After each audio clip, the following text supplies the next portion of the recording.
Gandang araw. Ito po, lalatag na tayo ng ating tie beam. Ayan o. Ayan, kita nyo. Bilis ano. Pre-assembled na po yung ating tie beam na yan. Sinukat na yan.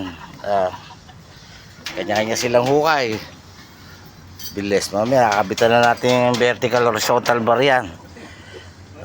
Ayan, gumawa yung ating manggagawa kahit matanda na. Shoutout po sa mga taga Santo Cristo. Yung binuhusan kahapon na puting hindi muna natin tatambakan. Pagka okay na bago tayo buhos, tsaka natin tatabunan niya. Kasi pag umulan, yung tubig diyan pupunta.